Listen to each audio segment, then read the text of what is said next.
revelação que Tu tens nos dado. E também nós queremos aplicar o que está neste livro para nossas vidas. Então ajude-me, Pai, neste momento, enquanto eu estou liderando essa conversa.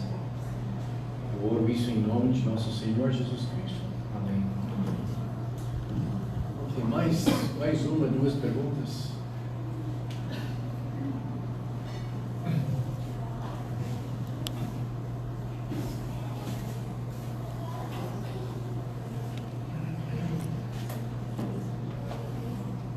Ok, se não tiver, vamos agora para Apocalipse 11. Nós temos visto que no livro de Apocalipse nós temos intervalos. Ele trata de um assunto e depois ele dá um intervalo. Depois dos 6 céus, por exemplo, ele deu um intervalo falando sobre 144 mil judeus aqui na terra, a igreja redimida lá no céu, e depois ele entra nas taças, nas trombetas. Ele tratou as trombetas e depois disso ele entra no intervalo. O primeiro intervalo é o anjo, João e o livro, dizendo que quando nós chegamos nessas taças, o mistério de Deus está cumprido. Deus vai cumprir a sua função. Mas depois disso nós temos mais informações sobre as duas testemunhas, Apocalipse 11, versículos 1 a 13, e o início da terra, do reino de Deus aqui na terra. Apocalipse 11, versículo 14 e 19. E vamos para Apocalipse 11.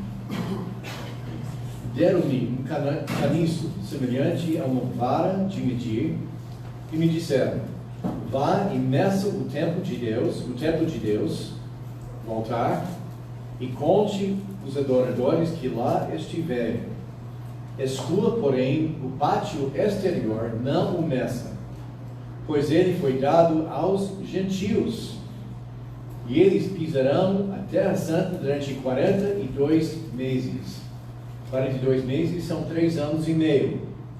Então ele está começando no meio dos 7 anos. Porque até o meio, quando a abominação de desolação está sendo colocada no templo, os judeus estão em controle de Jerusalém. Mas quando aquela imagem do anticristo for colocado no templo, e Jesus Cristo falou, vendo isso, corra, tem que fugir. Jerusalém vai voltar para ser debaixo dos pés dos gentios por 42 meses, 3 anos e meio. Darei poder às minhas duas testemunhas. Esqueci de perguntar. Versículos 1 e 2. Faz a gente lembrar-se de qual livro no Antigo Testamento. Se lembra de um outro livro onde o profeta foi dado? Daniel? Ezequiel. Principalmente Ezequiel. Mas com Ezequiel está medindo tudo. Gente, todos os cantinhos, ele está medindo tudo. Mas Deus falou, o anjo falou, para João medir somente o próprio templo e não o pátio. Por quê? Porque o templo estava ainda consagrado a Deus. Mas o pátio, a parte exterior, teria sido totalmente dominado pelos gentios. Então ele falou, pode deixar aquela parte para fora, mas ainda o templo é meu. O templo é meu. Pode medir isso. Mas o pátio do templo vai ficar debaixo do controle dos gentios. Darei poder às minhas duas testemunhas, e elas profetizarão durante 1260 dias, menos que 3 anos e meio. O ministério deles vai ser cortado e não vai chegar no fim dos 3 anos e meio. Vestidos de pano de saco. Essas são as 2 oliveiras e os 2 candelabros que permanecem diante do Senhor da terra. Agora, essa pergunta: quais são as 2 testemunhas? Quais são as 2 testemunhas? A ideia de oliveira e de candelabro vem de Zacarias capítulo 4, versículos 1 a 11. E quando Zacarias estava lá no céu, ele viu essas duas oliveiras e eles estavam fornecendo o óleo para o candelabro do Senhor. É bem interessante, porque significa que essas duas pessoas tiveram uma posição e um ministério especial diante do Senhor. Porque em Zacarias está escrito que essas duas oliveiras estão continuamente na presença do Senhor. E João repetiu a mesma coisa em versículo 11. Agora a pergunta é, quais são essas duas testemunhas? Quais são essas duas testemunhas? Normalmente existem duas opções. É o Moisés e Enoque, o Moisés e Elias. A razão por que Enoque entra na conversa é porque Enoque não morreu. Foi levado vivo para o céu. E também Elias foi levado vivo para o céu. Isso é muito conveniente para dizer que Deus teve seus planos para levar os dois para o céu. É para todos morrer uma vez, né? E essa é a vez deles para morrer. Agora, o problema com citar aquele versículo em Hebreus é que nós que estamos vivos no arrebatamento não vamos morrer. Então, você não tem que morrer porque você é ser humano. É normal para você morrer uma vez só e depois vem o que vem. Outra alternativa, Moisés e Elias, é interessante. Por quê? Porque quando nós estamos lendo sobre o que é que as pessoas vão fazer, faz a gente lembrar-se de Moisés e faz a gente lembrar-se de Elias.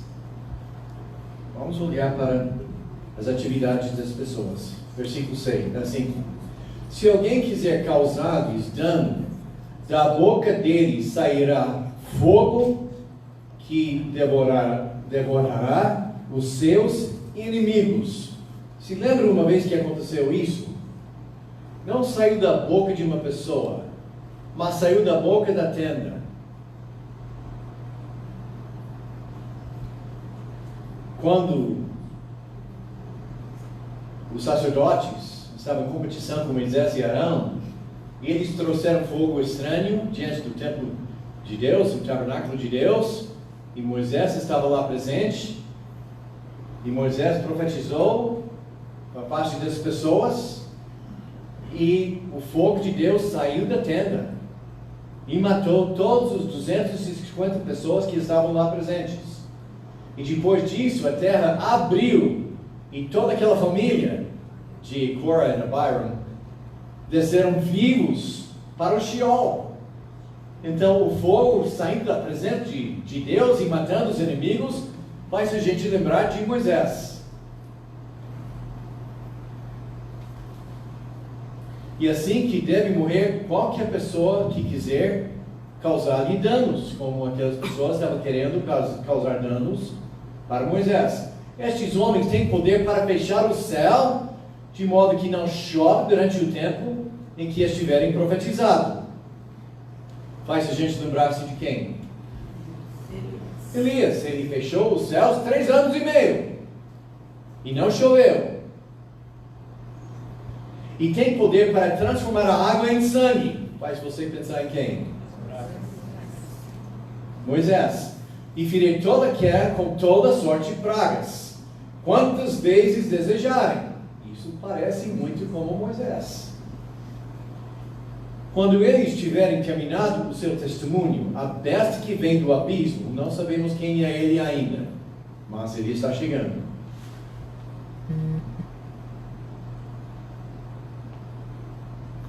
Os atacará, irá vencê-los e matá-los. Os seus cadáveres ficarão expostos na rua principal da grande cidade, que figuradamente é chamada Sodoma e Egito.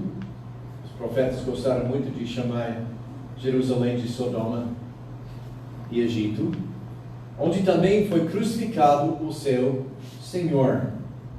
Durante 3 dias e meio, gente de todos os povos, tribos, línguas e nações contemplarão os seus cadáveres e não permitirão que sejam sepultados.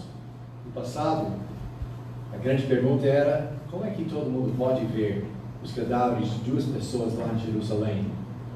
E agora nós sabemos, não tem nenhum problema com todo mundo vendo os corpos dessas 2 pessoas. Versículo 10. Os habitantes da terra se alegrarão por causa deles e festejarão, enviando presentes uns aos outros. Gente, eu me lembro uma vez eu recebi um cartão de Natal citando este versículo. Toda a terra se alegrarão por causa deles e festejarão, enviando presentes. Eu pensei, idiotas. Pois estes 2 profetas haviam atormentado os que habitam na terra. Mas depois dos 3 dias e meio, entrou neles um sopro divino da parte de Deus. Eles ficaram em pé e um grande terror tomou conta daqueles que os viram. Então eles ouviram a forte voz do céu que lhes disse: subam para cá. E eles subiram para os céus numa nuvem, enquanto os seus inimigos olhavam. Quais são as 2 testemunhas? Primeiro, nós temos pela boca de Jesus Cristo. Elias tem que vir antes do Messias. E isso dá uma garantia para nós que uma dessas pessoas era de fato Elias. Ele vai ser Elias. Está neste momento que ele vai morrer. Agora sobre outra pessoa. Embora eu entenda muito bem o argumento ao respeito de Enoque, que ele foi uma situação especial, muito paralelo com Elias, e ele foi para o céu sem morrer, por causa do tipo de pragas, e pelo fato que Moisés e Elias é quem apareceram a Jesus Cristo na Monte de Transfiguração para falar sobre sua morte. E Jesus falou: há pessoas aqui que não vão morrer até que vejam o Filho do Homem na glória do seu reino. E Jesus Cristo foi transfigurado, ele brilhou. É como o reino de Deus não poderia chegar do jeito prometido por causa da rebeldia dos judeus. Os judeus rejeitaram o reino e, consequentemente, a oferta do reino foi retirada deles. Mesma coisa que aconteceu no deserto. Moisés ofereceu o reino para Israel. Israel rejeitou Moisés, rejeitou Deus, queria voltar para Egito. E a oferta da terra prometida foi retirada daquela geração. Mas é como era impossível para que o reino não seja revelado até um pouco. E não era somente Jesus Cristo que foi transfigurado.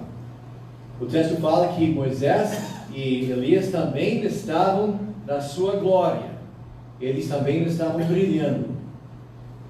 Existe outro argumento que tem menos força, que Moisés representa a lei e Elias representa os profetas.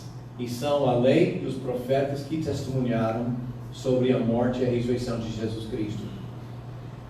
Então, do tipo de pragas que nós temos, o fato que os 2 foram associados com Jesus Cristo antes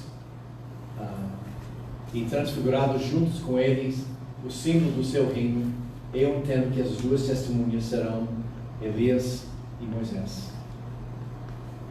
Gente, eu não morro na defesa disso, mas é assim que eu entendo. Perguntas?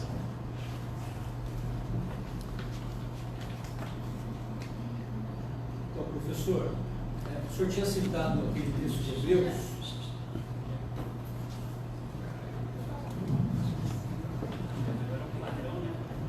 O senhor tinha citado aquele texto de Hebreus para dizer que os homens podem morrer apenas, só podem morrer apenas uma vez. E aí, no caso, se nós adotarmos Moisés, ele seria uma exceção, ele morreria 2. É isso. O autor de Hebreus está falando de uma forma geral. O pecado espalhou para todos e todos morreram. Mas Jesus não morreu por causa do pecado de Adão. Ele morreu como sacrifício pelo pecado. Então, a ideia em geral é desse jeito. também nós que somos arrebatados, nós não vamos morrer fisicamente. Então, ele está descrevendo no curso normal do ser humano, todo mundo morre, e morre uma só vez, e depois vem a ressurreição, vem o julgamento. Se você pensa em Lázaro, ele morreu 2 vezes fisicamente. Eu estou pressupondo que ele morreu depois. Lázaro não está vivo ainda em algum lugar.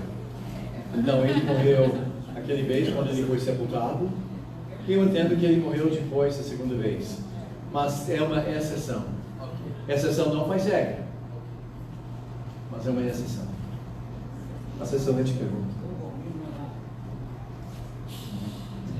Mais uma pergunta.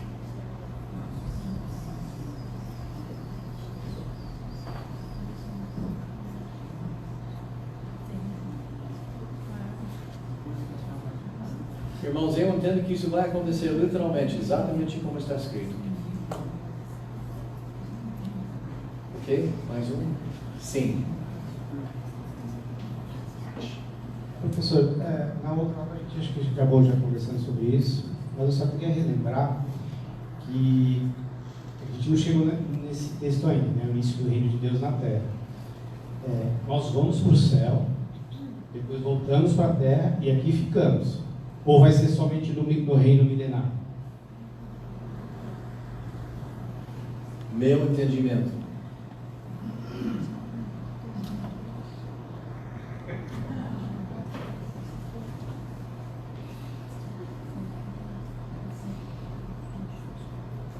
Nós vamos para o céu na hora de morrer, para voltar com Jesus Cristo.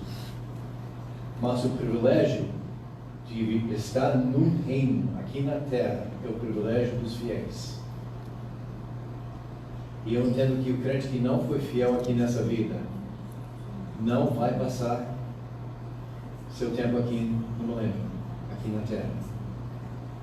Do mesmo jeito que Moisés também foi prometido entrar na terra prometida, mas ele foi desqualificado. Ele morreu sem entrar na terra prometida, mas não é que ele perdeu a salvação, ele foi para o lugar de descanso, esperando o seu momento para voltar. É possível que eu estou errado com o meu entendimento. Eu estou bem seguro sobre o milênio. Agora, eu entendo então aquele cristão que não tem o prazer de desfrutar a vida aqui na terra durante o milênio, aonde vai estar? Na Nova Jerusalém que está logo no céu. Gente, isso não é coisa ruim. Okay? Somente uma coisa: você não foi feito para viver no céu. É por isso que a Nova Jerusalém desce do céu para a terra, na nova terra. O céu é somente um lugar de espera, como o Sheol foi o lugar de espera para os que morreram antes da ressurreição de Cristo. Então, desfrutar da terra com toda aquela bênção vai ser o prazer dos fiéis. Do mesmo jeito que desfrutar da terra prometida era o benefício, o prazer dos que foram fiéis no deserto. É assim que eu entendo. Mas então isso quer dizer, para a gente ter um entendimento, que não é só o milênio, a gente vai ter a eternidade aqui na Terra. Sim. Tá certo. Sim. Ok. Vamos continuar então.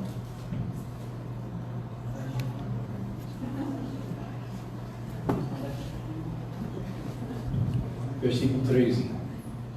Naquela mesma hora houve um forte terremoto e 1/10 da cidade ruiu. A cidade aqui é Jerusalém. 7.000 pessoas foram mortas no terremoto. Os sobreviventes ficaram aterrorizados e deram glória ao Deus dos céus. Gente, é a única vez que foi dito que deram glória a Deus.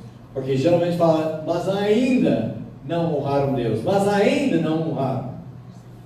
Mas alguma coisa aconteceu com os habitantes de Jerusalém, que eles, por causa do terremoto, deram glória a Deus pelo que aconteceu. Como explicar isso? Não tenho explicação.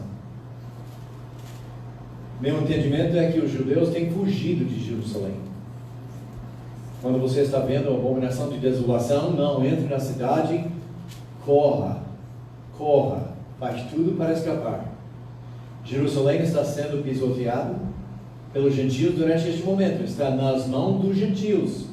Então quem está morrendo aqui não são judeus, são os gentios que estão em Jerusalém, enquanto os 2 profetas estavam profetizando naquela região. Mas, vendo tudo isso, pela única vez provocou as pessoas a dizer: glória a Deus. Versículo 14. O segundo ai passou, o terceiro ai virá em breve. O 7º anjo tocou a sua trombeta, e ouvi fortes vozes dos céus que diziam: o reino do mundo se tornou de nosso Senhor e do seu Cristo, e ele reinará para todo o sempre. O reino do mundo se tornou de nosso Senhor. Está querendo dizer, gente, essa batalha está ganha. Deus agora tem feito tanto castigo aqui na terra, que a terra, o globo, está nas mãos do Senhor. E ele reinará para todo sempre. Os 24 anciãos que estavam assentados em seus tronos diante do Senhor prostraram-se sobre seus rostos e adoraram a Deus, dizendo: graças te damos, Senhor Deus Todo-Poderoso, que és e que eras, porque assumiste o teu grande poder e começaste a reinar. Começaste a reinar. Aonde? Na terra. Nessa altura, a terra está totalmente sob o controle e domínio de Deus. Deus tinha deixado Satanás controlar, Deus tinha deixado os homens controlar, mas nessa altura Deus está dizendo: vou meter a mão. Agora sou eu. E também é interessante porque as pessoas fazem a pergunta: mas Deus não está reinando sobre a terra agora? Conforme este versículo, a resposta é: não. Quem está reinando neste mundo, neste momento, é o grande dragão e a besta que vem do mar. Pela permissão de Deus, sim. Mas Deus, na sua liberdade e soberania, abriu a mão para Satanás reinar sobre essa terra neste momento. Mas começando com este versículo, o versículo está afirmando: Deus está tomando o controle. Agora este carro vai para onde Deus quiser.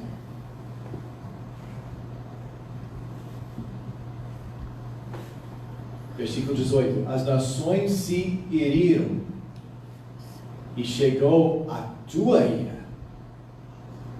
Chegou o tempo que julgares os mortos e de recompensares os teus servos, os profetas e os teus santos e os que temem o teu nome, tanto pequenos como grandes, e de destruir os que destroem a terra. Se você for ambientalista, você está querendo proteger a terra, este versículo é seu versículo.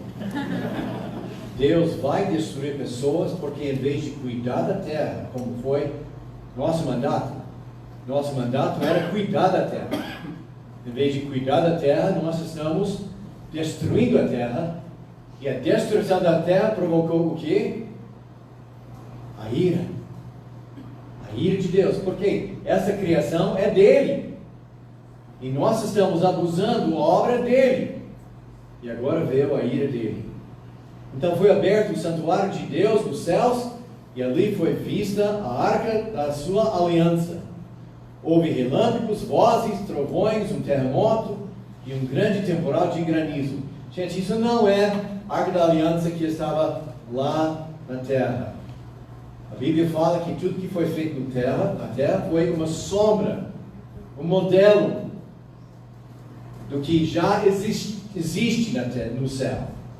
Então a arca da aliança aqui na terra era somente um modelo, uma imitação da Arca da Aliança que já está no céu. E porque abriu a porta, está dizendo que a porta para reaproximar Deus agora está aberta. Olha só os dois lados dessa moeda. Por um lado, destruição. Eu vou destruir as pessoas por terem destruído minha terra. Por outro lado, existe também a porta do céu, está aberta. A Arca da Aliança está presente. A possibilidade de reconciliação com Deus está presente. O que é que você quer? O que é que você deseja? Ok? Perguntas? Observações?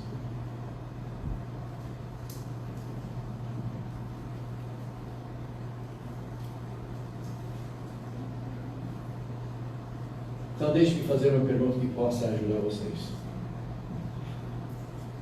João Batista veio no espírito e no poder de Elias. Qual grupo gosta muito deste versículo? Os espíritos. Que João Batista foi reencarnado. Elias reencarnado, né? O problema é que eles estão esquecendo da história. O que é que Eliseu pediu de Elias?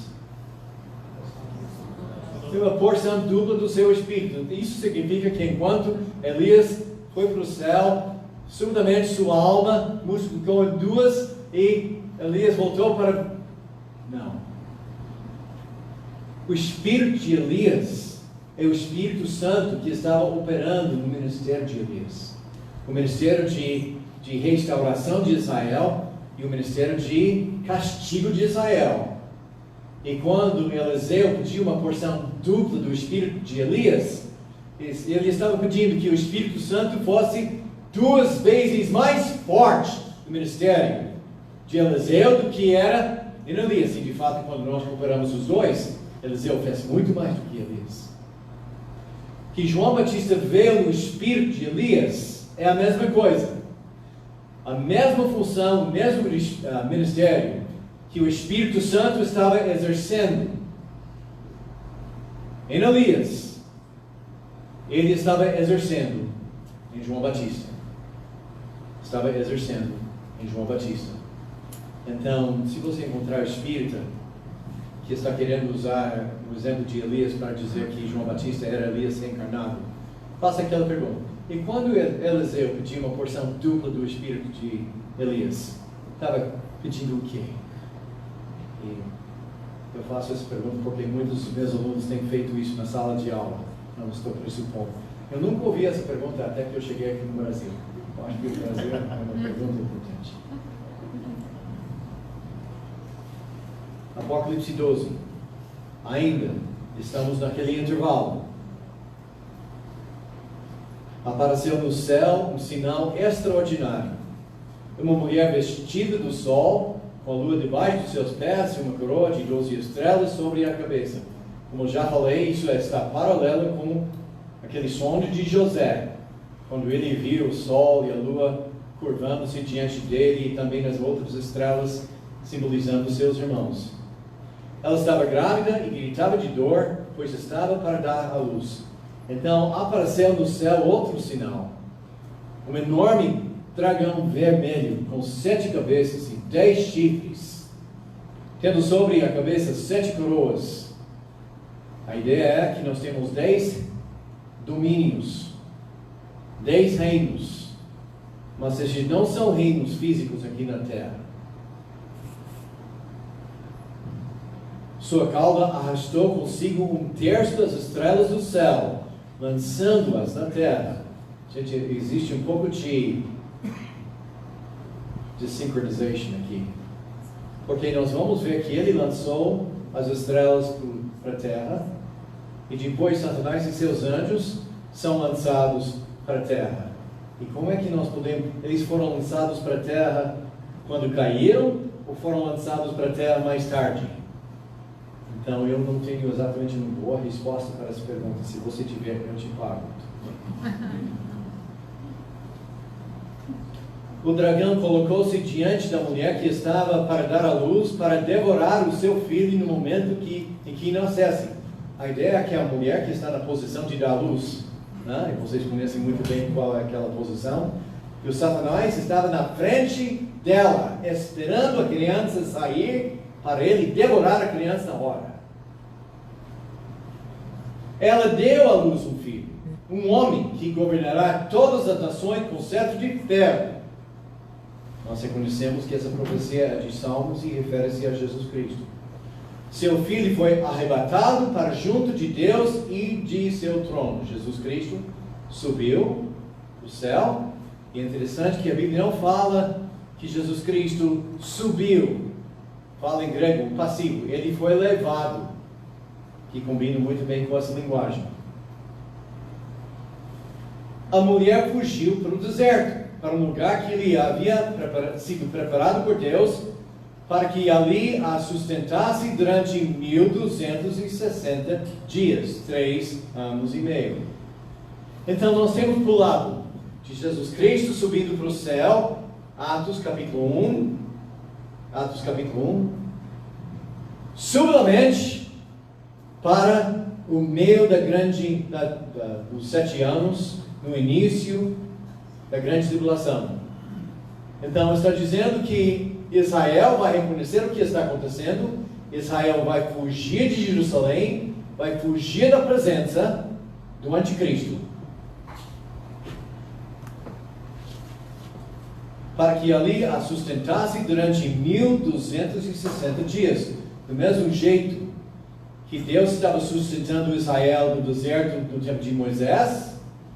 Deus vai cuidar de Israel quando Israel está no deserto durante aqueles 3 anos e meio.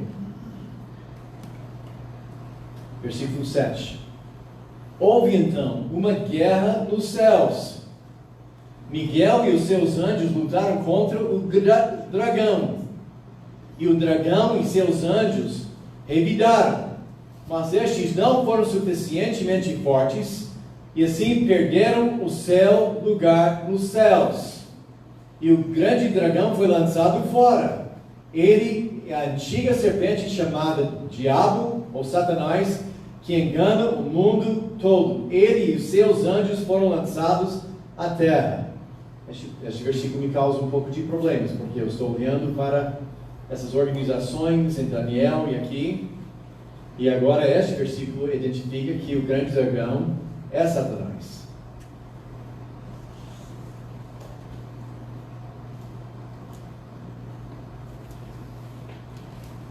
Também nós temos aquela dificuldade que Satanás lançou seus anjos para a terra, e agora no versículo 9 ele está sendo lançado agora por Miguel e seus anjos. Então, em qual momento foram lançados dos céus para a terra? Estou somente mostrando algumas coisas no texto que eu não sei como reconciliar esses dois aspectos. Versículo 10. Então ouvi uma forte voz do céu que dizia: agora veio a salvação, o poder e o reino de nosso Deus e a autoridade do seu Cristo, pois foi lançado fora o acusador dos nossos irmãos, que os acusa diante do nosso Deus dia e noite. Em versículo 10, talvez sua versão tenha salvação,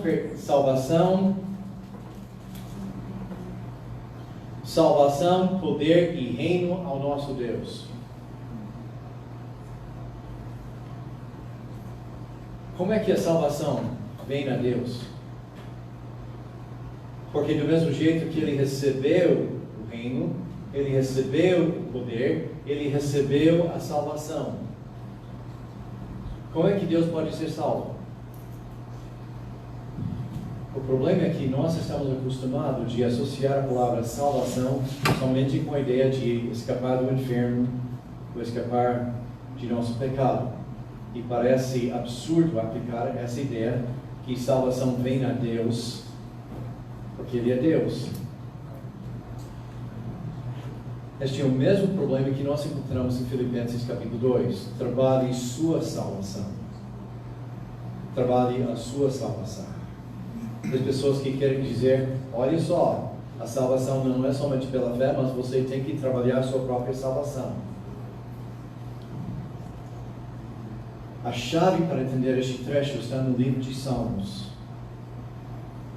Quando Davi falou, vou tomar o cálice da minha salvação, o contexto não era perdão dos pecados nem ir para o céu. Deus me salvou da mão de todos os meus inimigos. Nos Salmos, a palavra salvação, nos Salmos de Davi, significa que ele foi coroado como rei. Ele foi coroado como rei. Olha só Filipenses capítulo 2. Jesus Cristo, embora que ele existisse na forma de Deus, humilhou-se, tomando a forma de escravo. E sendo encontrado como escravo, ele foi obediente até a morte da cruz. Consequentemente, ele será exaltado, além de todos os nomes, domínios e poderes.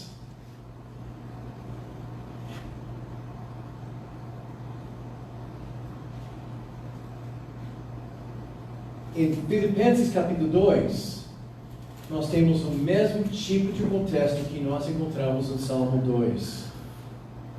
Do mesmo jeito que Davi foi salvo dos seus inimigos e foi exaltado como rei, em Salmos isso é chamado de salvação. Jesus Cristo humilhou-se, morreu, e depois ele foi também exaltado, até o ponto que todo joelho vai dobrar e confessar Jesus é o Senhor.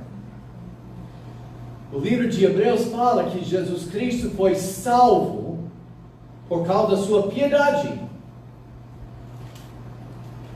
Essa linguagem é a linguagem de entronamento. Jesus Cristo foi entronizado porque quem fez este sacrifício vai reinar. Porque Jesus Cristo fez o maior sacrifício de todos, ele será exaltado mais que todos. Quem fez o maior sacrifício ganha maior entronizado. É como um bolinho de tênis.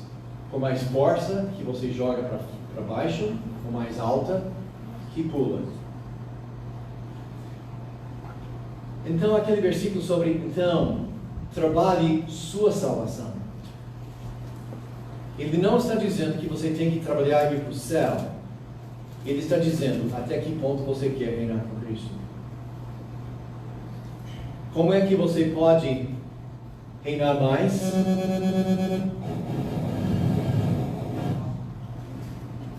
Interessante. Você tem aquele servo que iria reinar sobre 10 cidades, outro servo sobre 5 cidades, outro servo sobre nenhuma cidade. Você agora está trabalhando no nível de sua salvação. Um nível em que você vai reinar com Jesus Cristo. A salvação de Jesus Cristo era ser entronizado sobre todas as coisas. Trabalhando sua salvação é determinado até que ponto você vai reinar com Cristo. Então, o que significa salvação a Deus?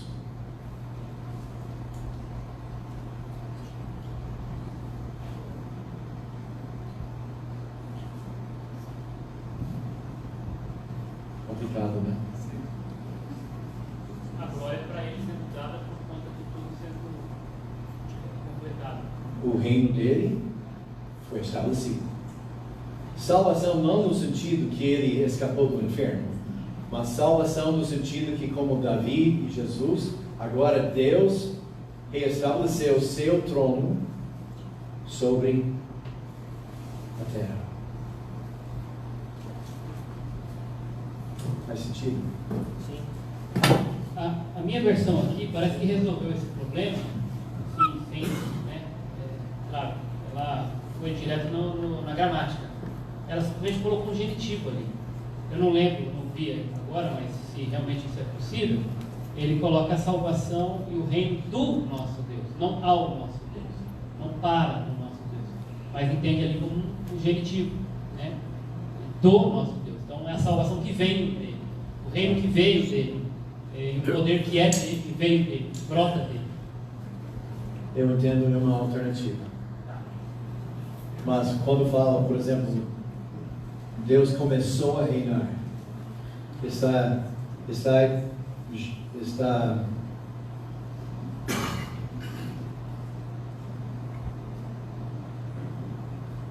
em harmonia com aquele versículo que fala: e nosso Deus começaste a reinar. Quando Deus começou a reinar sobre a terra, a salvação veio a ele. Ele começou a reinar. É uma maneira de usar a palavra salvação diferente do que nós usamos, porque nós pensamos que a salvação é de outra forma. Mas aquela linguagem de trono que está em Salmos, que está em Filipenses, agora está aqui. Deus vai começar a reinar sobre a terra. Então, poder, autoridade veio a ele. Você pode pensar desse jeito, através de Deus livrar-se dos seus inimigos. Deus foi livrado dos seus inimigos. Ele estabeleceu o reino em suas mãos. Seria o meu entendimento. Eu entendo esse versículo como se fosse a consumação de tudo, né? Quando ele fala, chegou a salvação, chegou o reino, chegou o poder, se consumou tudo, está feito. Assim que eu entendo. É isso.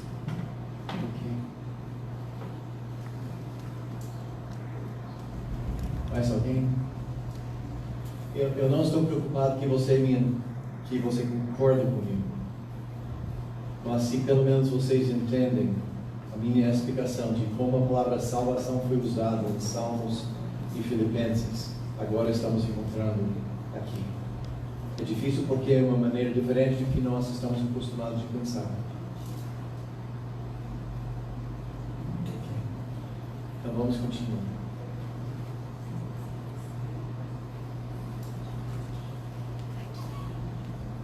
Versículo 10. Então ouvi uma forte voz dos céus que dizia: agora veio a salvação, poder e o reino do nosso Deus, a autoridade do seu Cristo, pois foi lançado fora o acusador dos nossos irmãos, que os acusa diante do nosso Deus dia e noite. O acusador foi lançado. A Bíblia fala que Satanás e seus anjos ainda são nas regiões celestiais, mas não mais. O próprio Satanás agora, ele está localizado, ele está controlado, o bicho está pronto para morrer.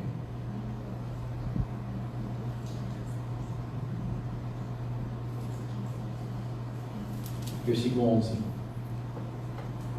Eles, os nossos irmãos, o venceram pelo sangue do Cordeiro e pela palavra do testemunho que deram. Diante da morte, não amaram a sua própria vida. Na nossa igreja, a Piba, o pastor Mendes gosta muito de dizer, na ceia do Senhor, o sangue do Senhor tem poder. E este é um versículo que apoia aquela ideia. Exatamente como o sangue de Jesus tem poder sobre os nossos inimigos, eu não entendo muito bem como funciona isso, mas nós podemos dizer com certeza que a base de nossa autoridade, a base de nossa habilidade para rebelar contra Satanás, para não obedecer a Satanás, para não deixar ele tomar conta de nossas vidas, vem pelo sangue do Senhor Jesus Cristo. Isso que ganha. Então eu não tenho dificuldades quando nós estamos orando contra Satanás, quando nós estamos querendo quebrar o poder dele, para dizer, pelo poder do sangue de Cristo, em nome de Jesus, renuncio essa coisa, quebro essa coisa. Professor, esse eles do versículo 11, ele está se referindo aos irmãos do versículo 10 ou a Miguel e os anjos do versículo 7? Boa pergunta.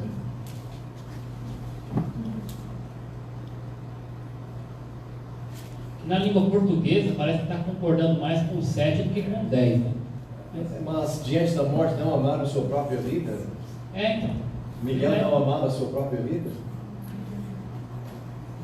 Parece que são os irmãos que morreram, né? É o irmão que não amava a sua própria vida. Mas aqui não amar a própria vida, no sentido de que ele não considerava a vida dele mais importante do que essa missão de combater o dragão. Talvez nesse sentido de colocar a vida como sem valor, não fugiu da batalha. Eu acho que a referência mais próxima, versículo 10, com nossos irmãos, e que eles foram mortos, encaixa bem. E eles o derrotaram. Porque no 7 eles são derrotados por Miguel e seus anjos, que venceram. O versículo 8 fala que perdeu a batalha para eles, né? Então eles foram derrotados lá e derrotados aqui. De uma maneira física e espiritual, talvez. Mas diante da morte, a ideia é estar enfrentando a morte. Os anjos não podem morrer.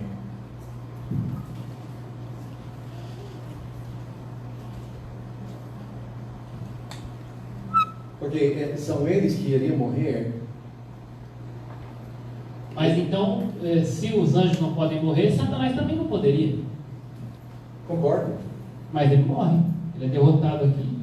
Derrotado é uma coisa. Sim. Morto é outra coisa. Então. Sim, ele é derrotado aqui no 11, né?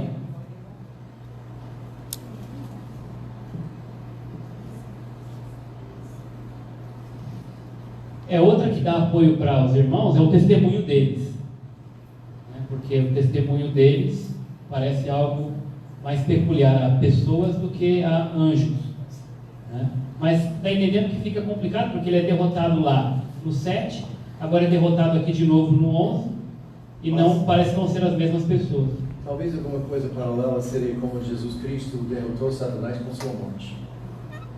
Parece. Ou teve dois tipos de derrota, né? Uma lá, batalha mais espiritual, e outra aqui, no sentido de perder na posição. Está parecendo político, só perde. Okay, vamos continuar com 12. Portanto, celebrem-no, ó céus, e os que neles habitam. Por quê?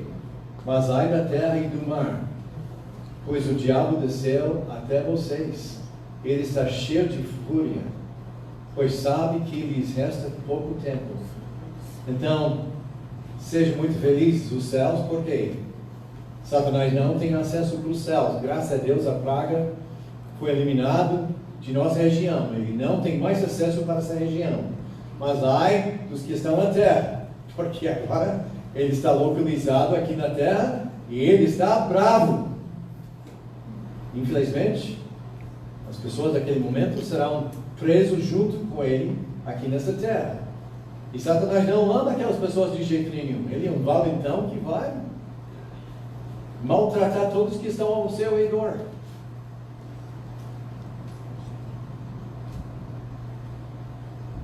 Versículo 13. Quando o dragão foi lançado à terra, começou a perseguir a mulher que dera à luz o menino. Foram dadas às mulheres as duas asas da grande águia, para que ela pudesse voar para o lugar que lhe havia sido preparado no deserto, onde seria sustentado durante um tempo, tempos e meio tempo, 3 anos e meio, fora do alcance da serpente. Essas asas de águia, claramente é uma figura de uma maneira para viajar muito rapidamente para um lugar e escapar. Agora, como? Eu não sei. Mas a ideia é que Deus vai dar para ela escapar dos ataques de Satanás de uma forma de viajar muito rapidamente para um lugar de segurança. Professor, sim. Essa mulher, o senhor vê ela como quem? Israel. Simbologia é Israel. Sim. Não é a igreja. Não, a igreja já é complicado. A igreja não deu luz a Jesus. E nós temos aquele simbolismo das estrelas e do céu. Então, para mim, isso combina muito bem com Israel. E Israel vai ser o foco da ira da serpente.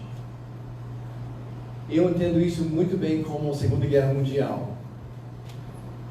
Adolf Hitler, ele não era caçador de crentes. Se o crente entrou no exército dele e o servia, beleza. Se o crente, como Bonhoeffer, fizer alguma coisa errada, matou o crente. Mas o crente não foi o foco da perseguição dele. O foco era os judeus. E eu entendo que é a mesma coisa.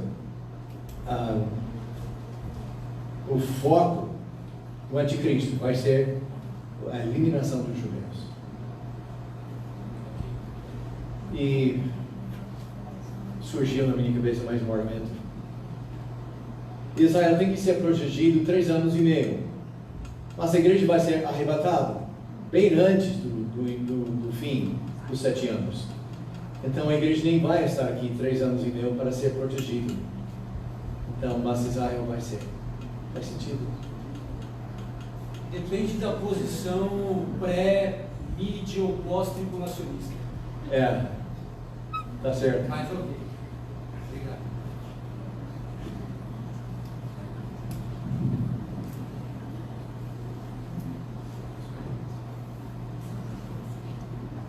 Versículo 15.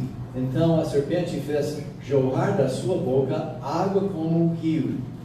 Eu entendo que água é um símbolo dos gentios e Satanás está mobilizando suas tropas, os gentios, para atacar Israel, encontrar Israel e matar Israel. Para alcançar a mulher e arrastá-la com a correnteza.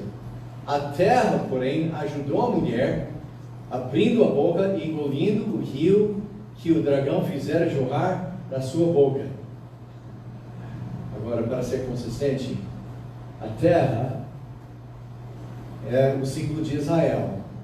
Então, de uma forma, eu não sei se fossem as tropas de Israel, eu não sei exatamente como, mas Satanás vai lançar suas tropas contra Israel e a própria terra vai proteger Israel deste ataque.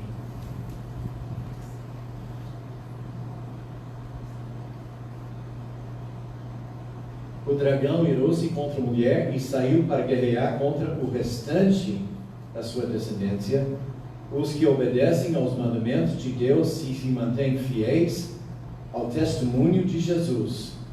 Então o dragão se pôs em pé na areia do mar. A fuga de Israel, dos judeus, vai acontecer na terra prometida. Quando Jesus Cristo falou, quando vocês estão vendo a abominação de desolação no templo, corra, saia da cidade, não volte para a cidade, não volte para a sua casa, saia da cidade e corra para o deserto o mais rápido que você pode. Então eu entendo que está descrevendo que Israel, quando a abominação de desolação está sendo colocada no templo, o anticristo for revelado como anticristo, Israel, vendo isso, vai fugir e vai fugir para o deserto. E de uma forma Israel será protegido no deserto. E Satanás vai fazer tudo para acabar com Israel, não deu certo, mas tem outros judeus que também estão aqui neste mundo. Então, depois de atacar aqueles judeus que estão no deserto, protegidos, ele vai mudar seu foco agora para atacar todos os outros judeus que estão debaixo da autoridade dele. Exatamente a mesma coisa que Adolf Hitler fez com os judeus. Ele focou nos judeus que estavam numa região, e depois em Alemanha, e depois ele correu atrás de todos os judeus nas outras regiões. Adolf Hitler foi um dos, se lembra o versículo, tem um anticristo e tem muitos anticristos. Adolf Hitler não foi o anticristo, mas ele foi um dos anticristos. E ele agindo desse jeito, perseguindo e matando os judeus, ele estava cumprindo essa função de anticristo. Quando o anticristo vem, a perseguição vai começar em Jerusalém. Vai atrás de Israel. Quando ele não consegue matar os judeus que saíram de Jerusalém, ele vai fazer seu melhor para matar todos os outros judeus que estão debaixo da autoridade dele. Então, o que é que nós temos neste capítulo? Nós temos um intervalo. Um intervalo quando João está tratando um outro assunto fora dos 7 trombetas. Como ele nos deu 7 selos, e depois mais informações, 144 mil judeus, mais a grande multidão que ninguém pode contar no céu. Ele foi para as trombetas. Depois de descrever 6 trombetas, ele agora está dizendo para nós: eu preciso lhe dar mais informações. Mais informações. Primeiro, aquele anjo que desce do céu dizendo que a batalha, gente, está quase terminada. Estamos chegando no fim. Segundo, nós temos as 2 testemunhas que estão operando durante aqueles últimos 3 anos e meio. Israel, Elias e Moisés. E depois ele trata do que está acontecendo com a nação de Israel durante este momento. Vai fugir para o deserto, vai ser guardado e protegido dos ataques de Satanás e seu servo. Mas não conseguindo isso, ele vai começar a atacar os demais judeus que estão dentro da autoridade, debaixo da autoridade dele. O anticristo, no caso, seria um presidente, algum líder de alguma nação?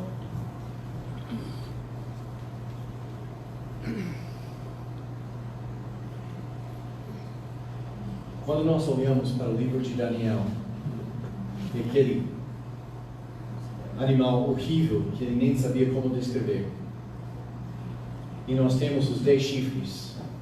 Cada chifre é um rei, paralelo com o que nós podemos encontrar no grande dragão. E tem aquele pequeno chifre que vai eliminar 3 outros chifres, e ele que vai predominar. E ele que vai predominar. Então, o anticristo vai ser um governante numa comunidade de governantes. Mas no fim das contas, é ele que vai dominar todos os outros. Todos os outros. E eu entendo por causa do paralelismo com o dragão e os chifres e grossos que eles têm. O anticristo é o líder especificamente que Satanás está apoiando. Ele é o menino dele. Então eu entendo que de fato o anticristo é um homem que faz parte Outros aliados, né? de um colegiado de reis, mas ele vai acabar dominando todos os outros. É por isso que quando aconteceu a União Europeia, todos os cristãos ficaram nervosos. Porque começou com 10, né? 10 países. E 10 é um número mágico. Infelizmente, a Turquia entrou e a contagem não faz mais sentido. Mas pode muito bem ser alguma coisa assim. Professor, só para fechar e não ficar com uma ponta solta aqui, quando a gente fala que a mulher é Israel, e a gente lê o final do versículo 17, dizendo que a sua descendência saiu para guerrear contra a sua descendência, os que obedecem aos mandamentos de Deus e se mantêm fiéis ao testemunho de Jesus.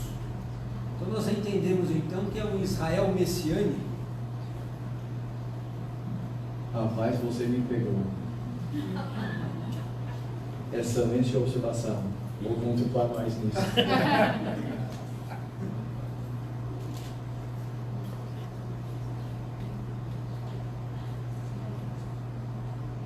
Excelente observação. Obrigado. Talvez. Obrigado. Alguém tem mais uma observação? Professor, voltando um pouquinho mais, já no primeiro, no Cristo lá, quando Cristo já falou para os seus discípulos, né, quando vinha, já na profecia de Daniel, A abominação de desolação. Muitos entendem que seria o etíope Epifânio que foi lá e entrou no templo e fez sacrifício de porcos no altar. Então, alguns entenderam que já era ali a profecia. Mas não tem Quando quem entrou no templo? tipo epifânio. Ok. O problema com Tito é que ele não colocou nenhuma coisa no templo. Não, nenhuma abominação de desolação. O que eles dizem de abominação seria os sacrifícios com porcos em cima do templo. Mas isso foi a antigo Epifânio. E ele de fato fez isso no ano 260 a.C. E o problema é que quando Jesus Cristo falou, a abominação ainda está no futuro. Então não pode ser antigo, porque está no futuro. Quando nós olhamos para Tito, ele não fez nenhuma coisa religiosa para profanar o templo, se não fosse sua própria presença. Mas ele não se colocou como Deus no templo. Ele entrou, olhou, não foi impressionado e foi embora. E você sabe por que o templo foi queimado, né? O soldado à toa botou fogo nas cortinas e ele ficou bravo porque ele não queria queimar. Porque Tito foi muito supersticioso.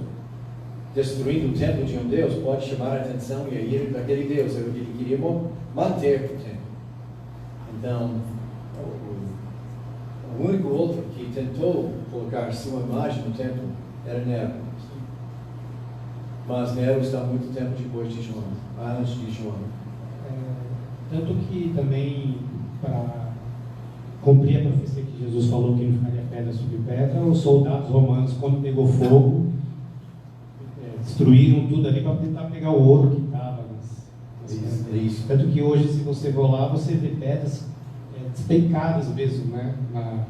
Aquilo que foi escavado hoje, você consegue ver que realmente teve uma total destruição. Está certo. O que ele está descrevendo é que o templo foi cheio de ouro. Nós temos um trecho que foi escrito pelos judeus descrevendo o conteúdo do templo. E, gente, o templo foi cheio de ouro. E quando o soldado à toa botou fogo na cortina, o fogo espalhou para toda a parte de madeira do templo e derreteu o ouro. E o ouro escorreu entre as pedras. E os romanos, para obter o ouro, estavam derrubando todas as pedras para ganhar o ouro. E literalmente foi cumprida aquela profecia: nenhuma pedra ficou em cima do ouro. Mais uma pergunta de motivação.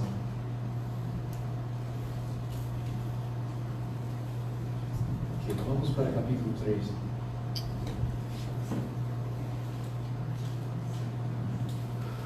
Aqui nós temos o capítulo 12, é o dragão. O que nós encontramos no Apocalipse 13 é o paralelo correspondente dele aqui na terra. Vi uma besta que sai do mar, um gentio. O anticristo não vai ser um judeu. Ele é um gentio. Tinha 10 chifres e 7 cabeças, com 10 coroas, exatamente como o dragão. Ele é o paralelo aqui na terra do dragão que está nos céus. E em cada cabeça um nome de blasfêmia. A besta que vi era semelhante a um leopardo, mas tinha pés como os de urso e boca como a de leão. Quando nós olhamos para essa descrição, versículo 2, faz a gente pensar no que?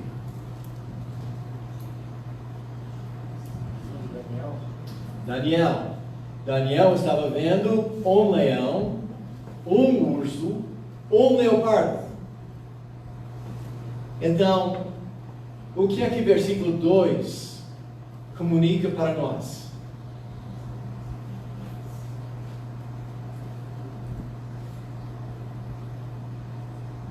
Relacionando essa besta no Apocalipse 13 com a visão que Daniel teve lá em Daniel. Essa besta é composta. Os outros eram reinos distintos, mas essa besta está composta dos 3. Então ele está reunindo as regiões de todos os outros 3 num só reino. Ele está governando. Essa besta é composta de todos aqueles reinos que Daniel viu, mas eles foram individualmente, cada um na sua região, e agora todos os 3 são localizados num só animal. O dragão deu à besta o seu poder, o seu trono e grande autoridade. Uma das cabeças da besta parecia ter sofrido um ferimento mortal, mas o ferimento mortal foi curado. Todo o mundo ficou maravilhado e seguiu a besta. Mais uma vez, quando nós pensamos na descrição de chifres, de cabeças, olhando para Daniel, isso não é uma só pessoa, é um governo inteiro. E um chifre é o anticristo.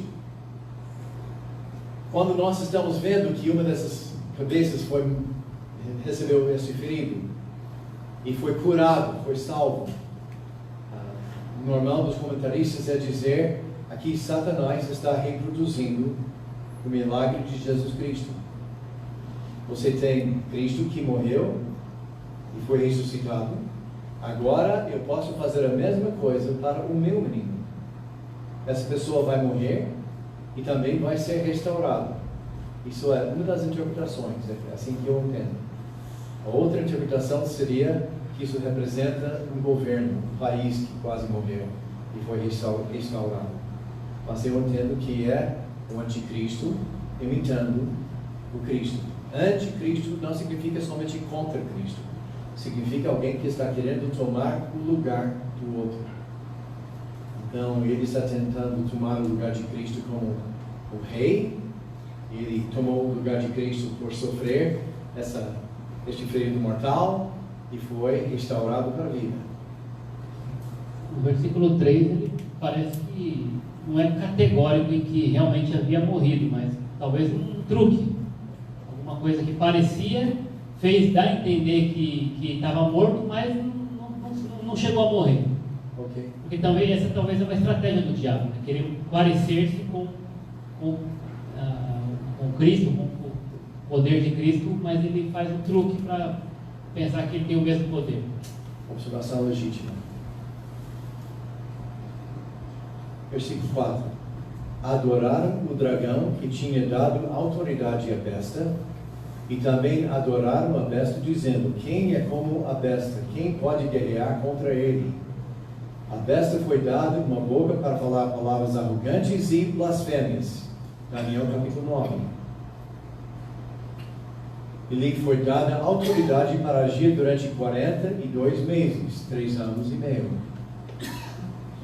Ela abriu a boca para blasfemar contra Deus e amaldiçoar o seu nome e o seu tabernáculo, os que habitam nos céus. Foi-lhe dado poder para guerrear contra os santos e vencê-los.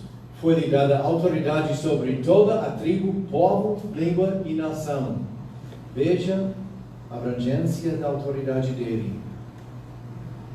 Todos os habitantes da terra adoraram a besta, a saber, todos aqueles que não tiveram seus nomes escritos no livro da vida do Cordeiro, que foi morto desde a criação do mundo. Vocês sabem, nós vamos chegar no número 666, né?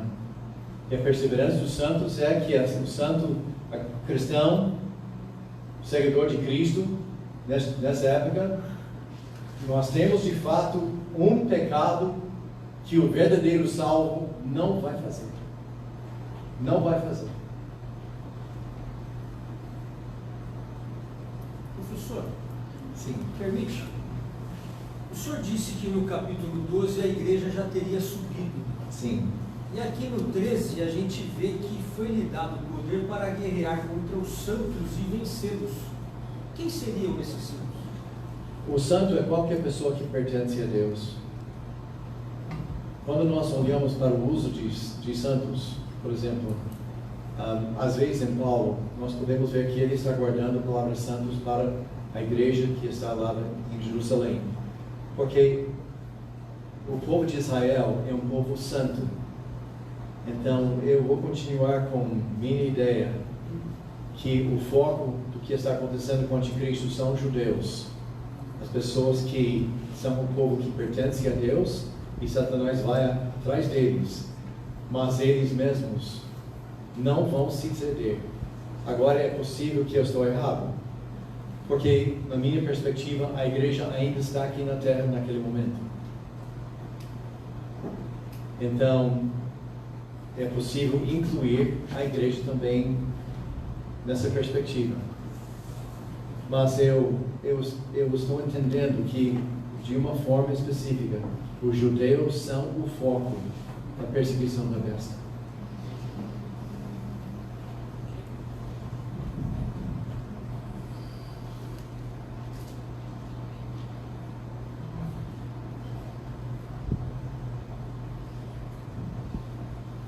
Versículo 8: todos os habitantes da terra adorarão a besta, a saber, todos aqueles que não tiveram seus nomes escritos no livro da vida do Cordeiro, que foi morto desde a criação do mundo.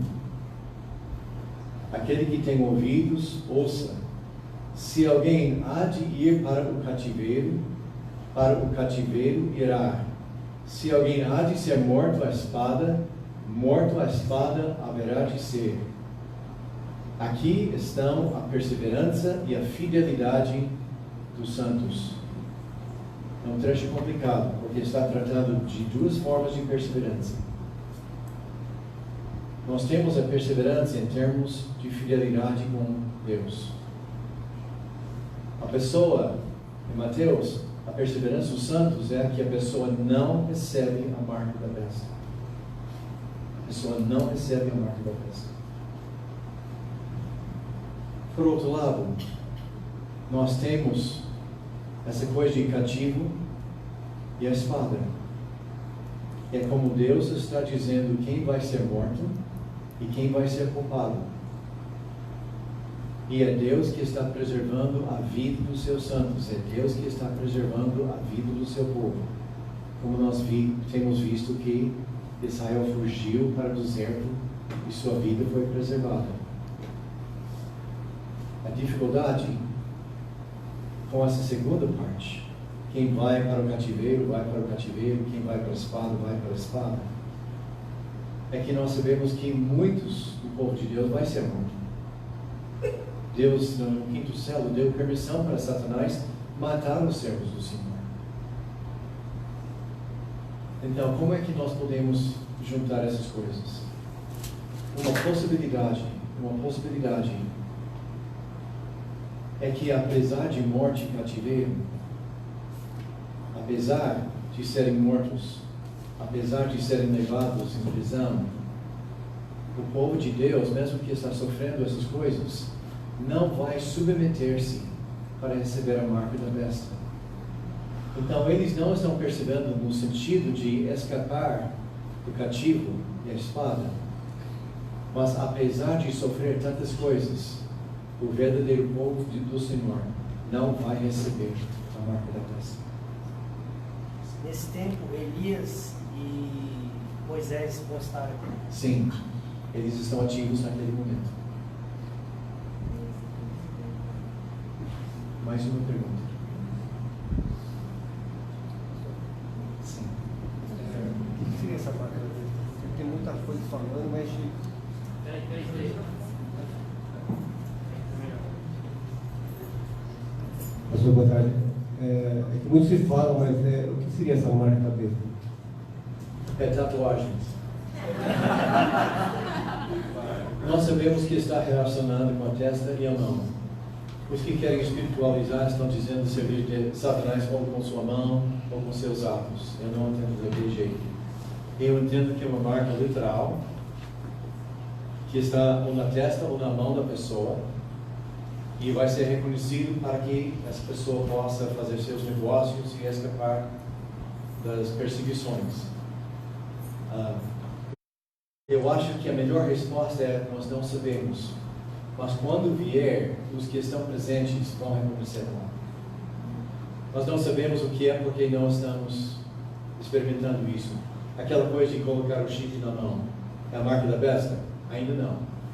É possível que Satanás vai usar alguma coisa assim, mas não é a marca da besta. Nos Estados Unidos, houve uma sequência de cheques da NSS que começou e terminou com 666. E por causa de crentes não descontaram os seus cheques. Eu queria levar a marca da besta. A melhor resposta é: o anticristo vai iniciar essa marca, vai começar no meio da semana, e quando acontecer, todo o povo de Deus vai reconhecer o que é. Eu digo que tanto o judeu quanto o crente. E para o senhor essa marca está associada à salvação? Não. Não é que a pessoa que recebe perde a salvação, é que a pessoa que está salva nunca vai aceitar. Essa é a ideia da perseverança dos santos. O verdadeiro santo, a pessoa que pertence a Deus. Se eu pudesse explicar isso, seria como o Espírito Santo vai colocar um nojo, um medo daquela marca tão forte que o verdadeiro não vai aceitar. Essa é a perseverança dos que pertencem ao Senhor. Então tá, né? Quando o senhor fala sobre ser ferido, Estão ouvindo aí? entre um menino ou uma nação, um governante ou uma nação, o senhor tem uma linha que o senhor acredita mais? Foi isso que eu falei. É uma pessoa ou é uma nação? E minha tendência é pensar que é a pessoa. Que é a Porque vocês têm as pessoas que estão governando. Então, é como este governo está associado com aquela pessoa. Então, o ferido, para mim, está na pessoa que está governando. Mais uma pergunta. Gente, o problema com este trecho é que nós temos tanta coisa simbólica e tão poucas dicas que estamos fazendo nossa melhor tentativa para identificar o que significa. E às vezes nós temos o que parece uma contradição. As estrelas foram lançadas para a terra quando Satanás rebalou, ou foram lançados para a terra quando Miguel os expulsou do céu? São dois momentos diferentes. Como é que nós podemos explicar que a mesma frase foi usada ao respeito de dois momentos diferentes? Eu lamento dizer que até agora esse é um daqueles versículos que eu não sei como resolver isso. Parece que são governos e parece que de vez em quando são indivíduos. Como é que eu posso resolver? É Satanás ou é o sistema de Satanás? É o anticristo ou o sistema do anticristo?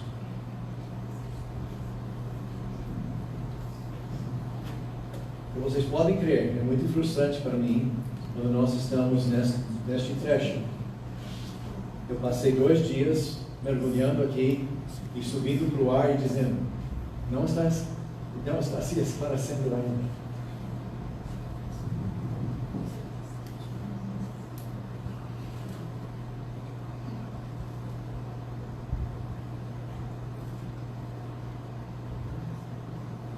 Versículo 11. Então vi outra besta que sai da terra. Então nós temos a besta que sai do mar, são os gentios. Agora a besta que sai da terra, essa pessoa é judeu.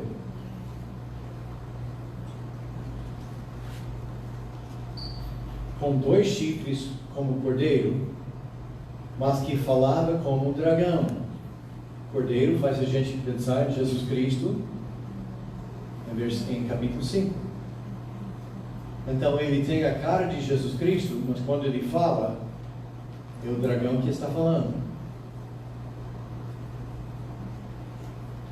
Exercia toda a autoridade da primeira besta em nome dela e fazia a terra e seus habitantes adorarem a primeira besta, cujo ferimento mortal havia sido curado, e realizava grandes sinais, chegando a fazer descer fogo do céu à terra, à vista dos homens. Por causa dos sinais que lhe foi permitido realizar em nome da primeira besta, ela enganou os habitantes da terra, ordenou-lhes que fizessem uma imagem em honra à besta que fora ferida pela espada e contudo revivera. Foi-lhe dado poder para dar fôlego à imagem da primeira besta, de modo que ela podia falar e fazer que fossem mortos todos os que se recusaram a adorar a imagem. Também obrigou todos, pequenos e grandes, ricos e pobres, livres e escravos, a receberem certa marca na mão direita ou na testa, para que ninguém pudesse comprar nem vender, a não ser quem tivesse a marca, que é o nome da besta e o número do seu nome. Aqui há sabedoria. Aquele que tem entendimento, calcule o número da besta, pois é número de homem. Seu número é 666. Quem é essa segunda besta? Nós chamamos ele de profeta falso. O que João Batista fez para Jesus Cristo, este profeta vai fazer para o anticristo. Então ele chama as pessoas para adorar o anticristo. Ele chama as pessoas para prestar culto ao anticristo. Ele vai fazer uma imagem, uma estátua, e aquela estátua vai se tornar vivo de uma forma. Hoje em dia isso não é difícil não, nós temos tantas máquinas que têm cara de homem, mas eu acho que não é isso que ele está fazendo não. E ele tem o poder para mandar quem não está cultuando, honrando a imagem da besta, vai ser morto. Então, do mesmo jeito que houve Jesus Cristo e João Batista, Jesus veio para reinar, e João Batista veio para anunciar, preparar o caminho dele e servir como o sacerdote. O anticristo vai reproduzir a mesma coisa. Ele vai ter seu profeta falso, que é capaz de chamar fogo do céu. Então você pode imaginar, Elias chamou fogo do céu e veio o profeta falso. Eu consigo fazer a mesma coisa. Ele chama fogo do céu, tentando seduzir a todos para servir a besta, cultuando a imagem da besta, é cultuar o próprio anticristo. Então nós temos essas duas personagens, o anticristo e o profeta falso, que está levando pessoas para cultuar o anticristo como se fosse Deus. Perguntas? E eu entendo que vai acontecer exatamente como está escrito. Se como o anticristo ele não será judeu, o falso profeta é quem será um judeu. Assim que eu entendo.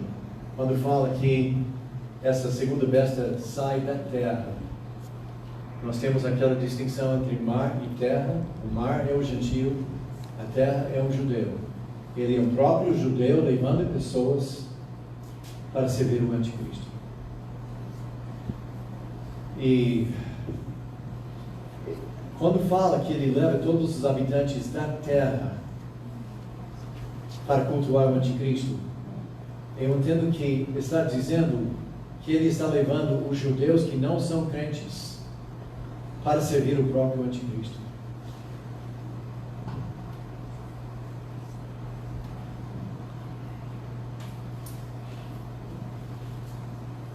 Mais perguntas? Observações?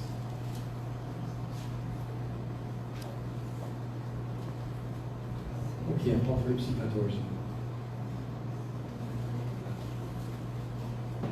Em contraste do anticristo e seu profeta, nós temos o contraste de Jesus Cristo e seus servos. Então olhei, e diante de mim estava o Cordeiro, em pé sobre o monte Sião.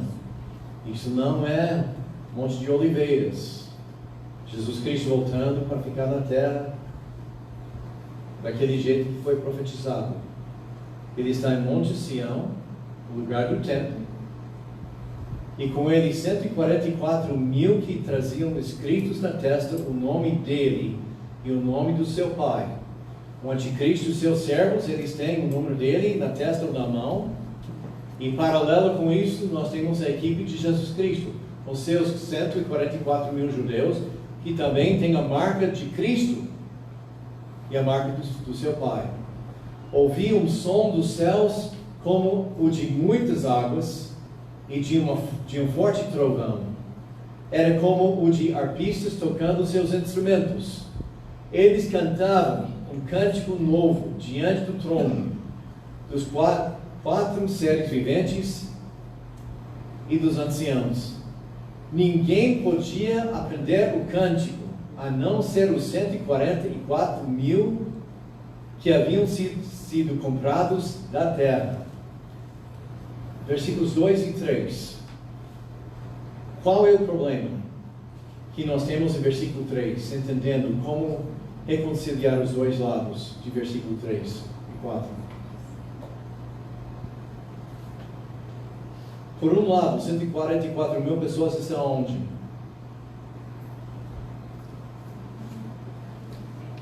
Monte Sinão. Mas por outro lado, eles estão cantando na presença de quem?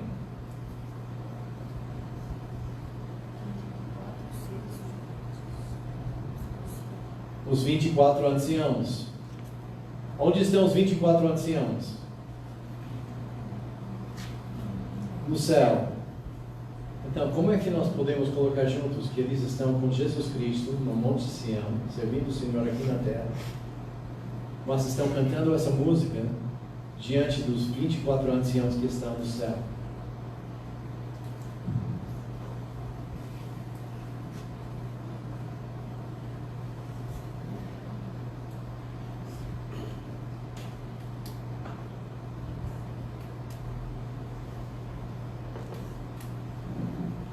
Eu cheguei na mesma conclusão.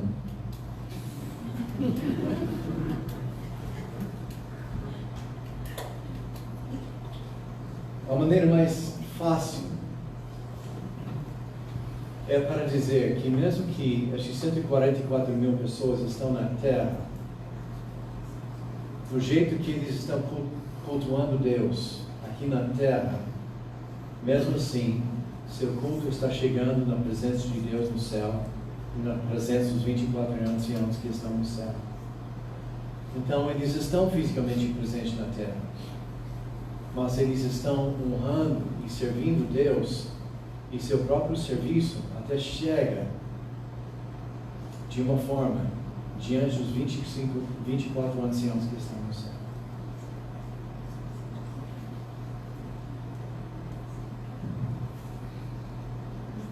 Versículo 4.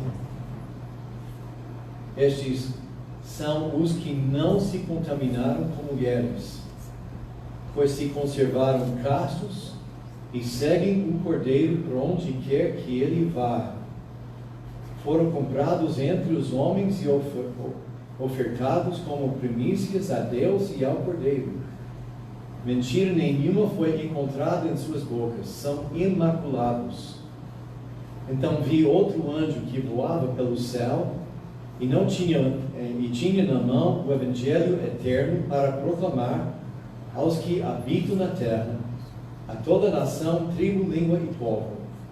Ele disse em alta voz: temam a Deus e glorifiquem-no, pois chegou a hora do seu juízo.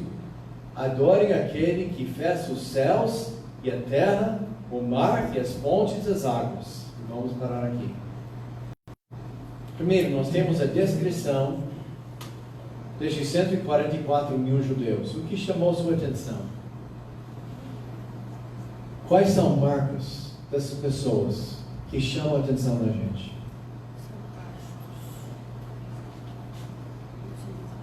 Não se contaminaram com Israel. Não foram contaminados por mulheres. Mulheres simbolizam Israel. Agora nós temos duas maneiras para interpretar essa frase. Qual seria uma maneira para interpretar essa frase?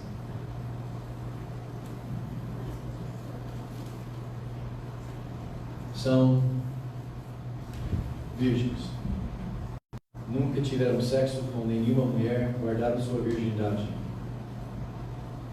E quando nós olhamos hoje em dia, com a promiscuidade que existe no mundo, e que hoje está se tornando cada dia mais difícil para encontrar uma pessoa que é virgem. É possível que seja isso. É possível que Por exemplo, um homem que foi virgem quando ele se casou com uma mulher, ele foi fiel com essa mulher por toda a sua vida. Nós podemos dizer que de uma forma, ele também, porque ele nunca caiu no adultério, ele nunca tinha perdido sua santidade como servo do Senhor, por guardar sua fidelidade com sua esposa. Então nós temos essas duas opções. Minha tendência é a primeira. É possível que seja a segunda. Outras qualificações dessas pessoas.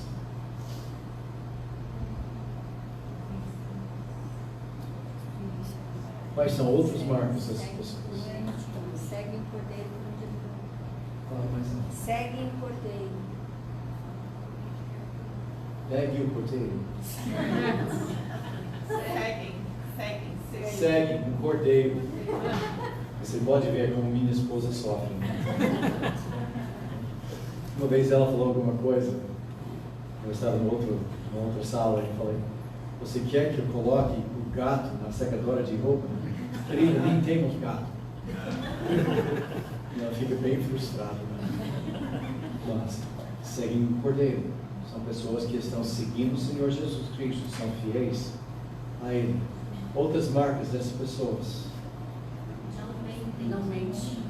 Nenhuma mentira foi encontrada em sua boca. São imaculados, não tem nenhuma mancha no seu caráter. Eu entendo que essas pessoas são 144 mil judeus. Porque é o mesmo grupo que nós encontramos em Apocalipse capítulo 7. Mas isso também mostra que essas pessoas foram desse jeito no momento do arrebatamento. Porque o arrebatamento leva a igreja para o céu e essas pessoas estão aqui na terra servindo o Senhor. Então, isso chama atenção ao fato que existem judeus tementes a Deus tentando servir o Senhor, como Paulo, antes que ele foi salvo, fazendo o seu melhor para servir o Senhor, estão evitando mentiras, estão evitando a fornicação, mas não foram salvos, não foram com a igreja para o céu. Mas mesmo assim eles estavam aqui na terra no momento que a igreja foi para o céu para servir o Senhor. Isso pode ter um impacto em como nós pensamos nos judeus?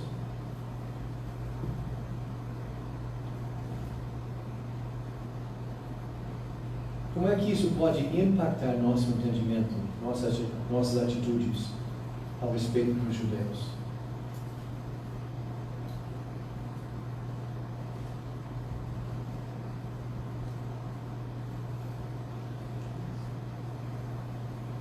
Muitas vezes nossa tendência como igreja é menosprezar o judeu.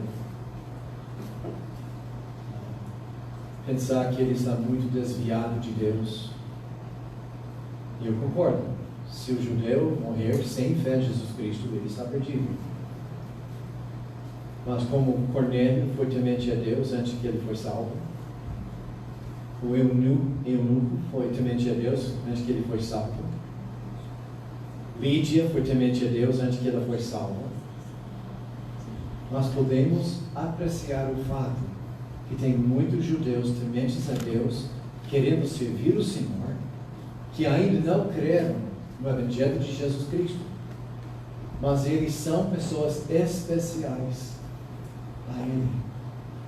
E é possível que você já conhece um desses 144 mil pessoas. Talvez seja um judeu amigo seu e você nem sabia.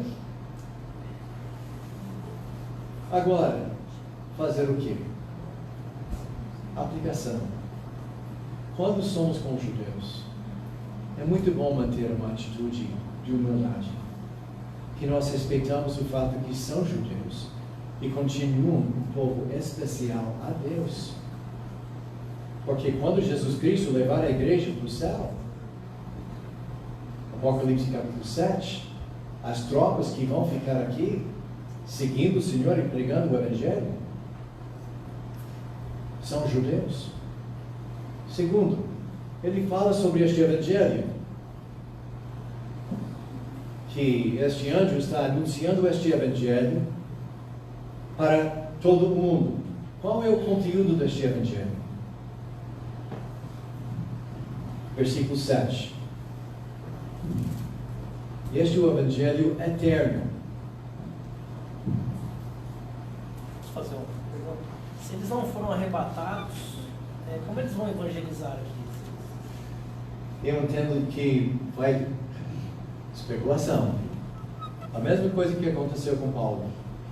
O próprio Jesus Cristo vai se revelar a eles, e do jeito que ele aparece, eles vão reconhecer que ele é o Messias e vão seguir. Isso é minha especulação. Qual é o conteúdo deste evangelho?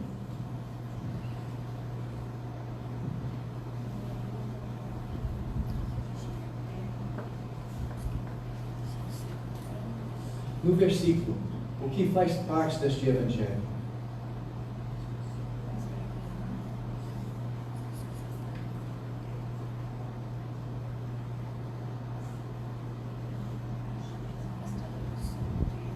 Temer a Deus. Existe um Deus e devemos temê-lo. Dar glória a Ele. Dar glória a Ele. Porque é vindo o juízo. Chegou a hora do seu juízo. Como é que isso é? São boas novas. Como é que isso é o evangelho?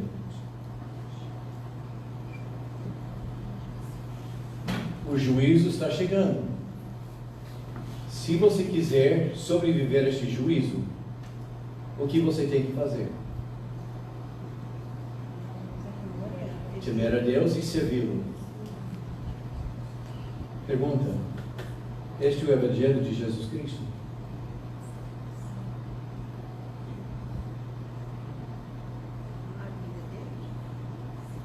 Não tem nada sobre a morte e a ressurreição de Jesus Cristo. Nós encontramos vários evangelhos na Bíblia. O evangelho de Jesus Cristo é: Cristo morreu por nossos pecados, conforme as Escrituras, e ressuscitou, conforme as Escrituras, e foi visto por 514 pessoas. Qual foi o evangelho de João? O evangelho do reino.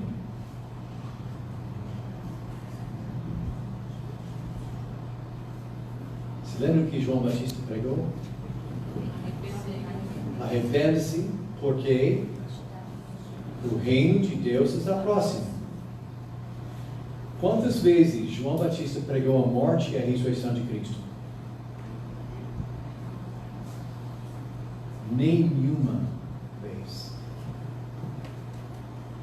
João Batista não pregou o evangelho de Jesus Cristo, a morte, sua morte e ressurreição, nenhuma vez. O Sermão do Monte é o conteúdo da pregação de Jesus Cristo quando ele estava pregando o evangelho do reino. Em Mateus 5, 6 e 7, quantas vezes Jesus Cristo pregou sua morte e ressurreição? Mateus 5, 6 e 7. Nenhuma. Qual foi o evangelho de João Batista? O reino de Deus está próximo. Então, se o Messias pode chegar em qualquer momento, que é uma boa notícia, o que você tem que fazer, judeu? Arrepender-se. Gente, o evangelho do reino ainda está válido para nós hoje. Mas não é o evangelho de Jesus Cristo. O evangelho de Jesus Cristo é que Cristo morreu por nossos pecados. E Ele ressuscitou no terceiro dia. E quem crê nele recebe o perdão dos pecados. O que vem primeiro? Primeiro, seja salvo. Creia em Jesus Cristo como seu Salvador. E como é que você prega o evangelho do reino para os crentes hoje? Se você tiver pornografia no seu computador, arrepende-se. Porque você não quer que Jesus Cristo volte amanhã e encontrar você com pornografia no seu computador. Se você está roubando as coisas do seu vizinho, arrependa-se. porque a volta de Cristo está próximo. Este evangelho aqui é muito mais como o evangelho de João Batista do que o evangelho de Jesus Cristo. O juízo vem, então tem que acertar as contas com seu Deus e servi-lo. Isso também ajuda para explicar Mateus 24, 14. Este evangelho tem que ser pregado para todas as nações e depois vem o fim. E nós temos missões que estão dizendo, olha, nós devemos evangelizar aquele último povo. Se nós não evangelizarmos aquele último povo, Jesus Cristo não pode vir até que nós evangelizemos aquele último povo. E o presidente de nossa missão, 2004, falou, nós achamos que estamos daqui 2 anos de cumprir.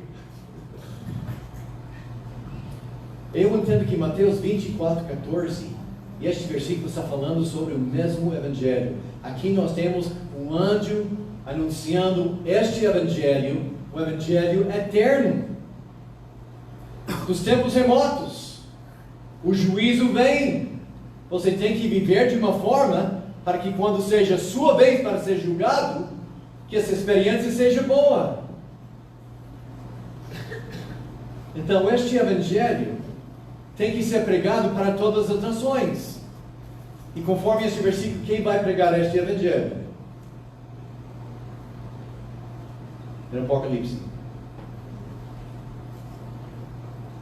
Um anjo voando do céu. Agora, vai ter um anjo literalmente voando do céu, anunciando o evangelho? É possível. Nessa altura, com tanta coisa esquisita acontecendo, quem sabe? Mas eu acho que o importante é que o que está escrito aqui no livro de Apocalipse combina muito bem com o que está escrito em Mateus 24, 14. Estes não são versículos dizendo que nós devemos evangelizar aquela última tribo para que Jesus Cristo pudesse voltar. É uma mensagem para todos os povos, nações e tribos. Existe um só Deus verdadeiro e o julgamento de Deus vem. Então fazer o quê? Largue seus outros deuses e procure o relacionamento com este Deus. Lendo aquele versículo mais uma vez, versículo 7. Ele disse em alta voz: temam a Deus e glorifiquem-no, pois chegou a hora do seu juízo. Adorem aquele que fez os céus, a terra, o mar e as fontes das águas. Versículo 8. O segundo anjo o seguiu, dizendo: Caiu a grande Babilônia, que fez todas as nações beberem do vinho da fúria da sua prostituição. Um terceiro anjo o seguiu, dizendo em alta voz: se alguém adorar a besta e a sua imagem, e receber a sua marca na testa ou na mão, também beberá do vinho do furor de Deus, que foi derramado sem mistura no cálice da sua ira. Será ainda atormentado com enxofre ardente na presença dos santos anjos e do Cordeiro, e a fumaça do tormento de tais pessoas sobre para todo o sempre, para todos os que adoram a besta e a sua imagem, e para quem recebe a marca do seu nome. Não há descanso dia e noite. Então nós temos estes 3 anjos. Primeiro anjo: arrepende-se, porque Deus está chegando junto com o seu juízo. Nós temos o segundo anjo voando.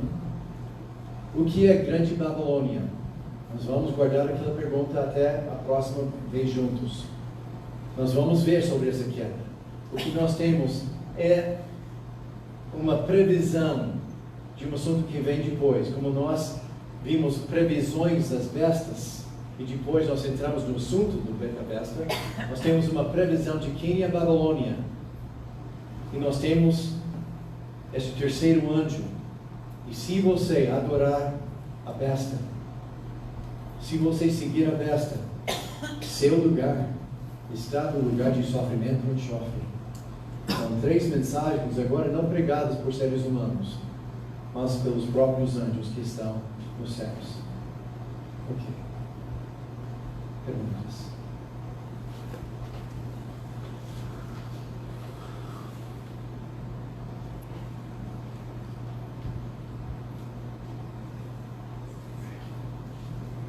De novo, para mim,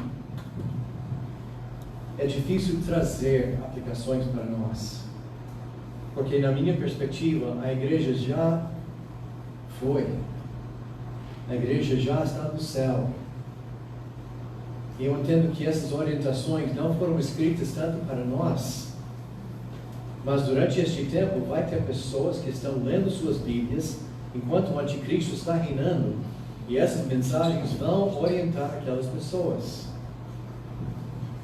Então, quais aplicações nós podemos trazer para nossas vidas? Gente, o sistema político de Satanás já existe. Já existe. Ele está trabalhando entre nós. E esse sistema de governo de Satanás, aqui na Terra, reflete o sistema de governo que Satanás tem nas regiões celestiais. São paralelos. Um é o reflexo do outro. Então, o anticristo não está aqui na Terra hoje, reinando. Ele não está colocando sua tatuagem em nossas testas nem mãos. Mas isso não significa que Satanás não está operando. E que ele não está usando os seus mecanismos para comprometer nossa fé e comprometer nossa fidelidade e lealdade com nosso Senhor Jesus Cristo. Então, para mim, a aplicação deste trecho é cuidado. Cuidado, porque Satanás está se mobilizando e ele tem seus servos aqui na terra que estão no governo. Agora, se fosse Dilma ou Bolsonaro, a escolha é sua. Eu já, com Biden e Trump, minhas mãos estão cheias. Mas nós precisamos ter cuidado, porque nós estamos vivendo deste mundo que está embaixo da autoridade de Satanás. E vocês podem crer que ele tem operativos dentro da própria igreja. Quando eu tenho ex-alunos meus que estão aconselhando que a gente faz na igreja exatamente o oposto do que está escrito na palavra de Deus. E parece lógico, parece compassível, parece racional. Como é que nós podemos insistir em agir desse jeito? Esse jeito é de ontem. O que a Bíblia fala sobre aquele assunto é cultural, mas não é para hoje. E nós devemos proteger nossos próprios corações. Porque Satanás não vai começar a trabalhar no fim dos tempos. Ele já está trabalhando. E nós devemos proteger nossos corações contra as mentiras do inimigo. E do meu ponto de vista, o único jeito para fazer isso é manter nossa fidelidade com a palavra de Deus. Vocês têm observado as interações entre eu e os pastores. Nós estamos trabalhando detalhes. Como é que nós vamos entender esse detalhe? E nós estamos lutando para entender aquele detalhe. Por quê? Porque aquele detalhe não é tão claro. Mas não são as coisas assim que estão atrapalhando a igreja. São as coisas que são claríssimas. E o sistema do mundo está questionando a palavra de Deus. Existe um anticristo que vem nos fim dos tempos e tem muitos anticristos que já estão operando entre nós. Então, a aplicação que eu queria fechar neste momento com vocês é: proteja seus corações e suas mentes. Não opere em cima do seu próprio raciocínio. Gente, foi isso que Eva fez no jardim.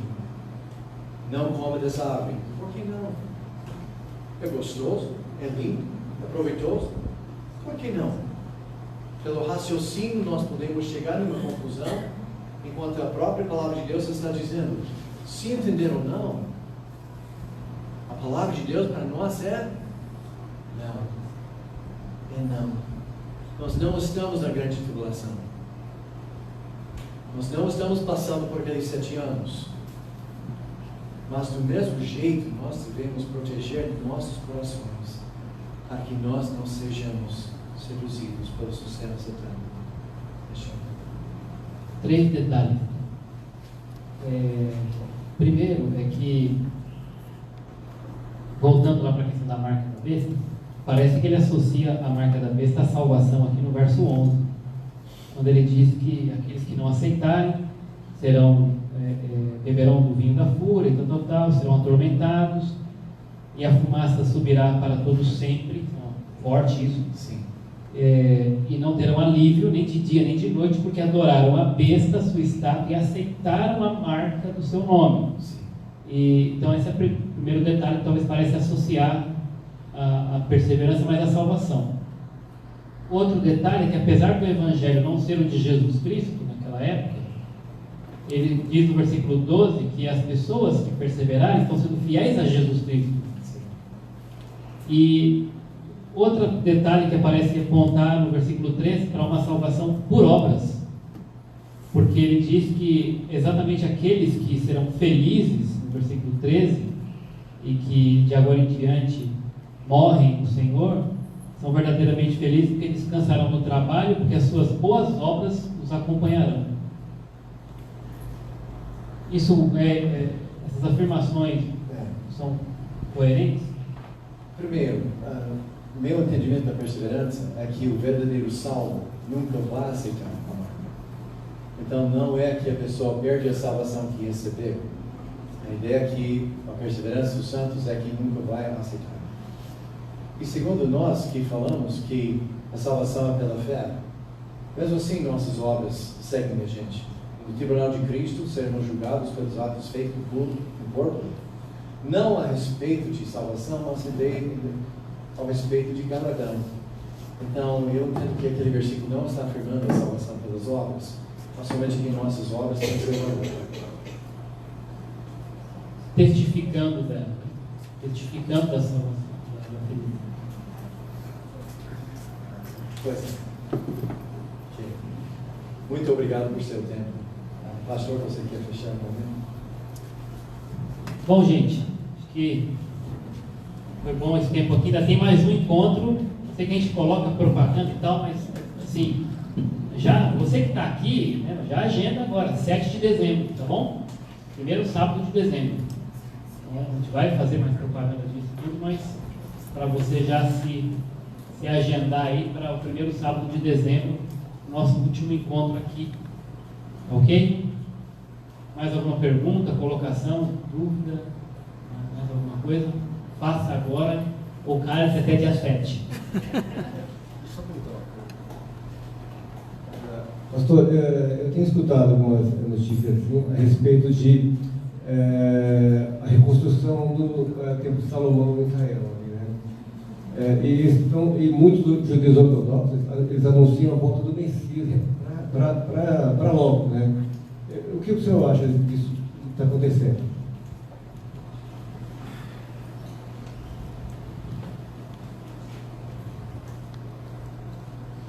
Você sabe que os judeus são divididos sobre a própria presença dos judeus em Palestina.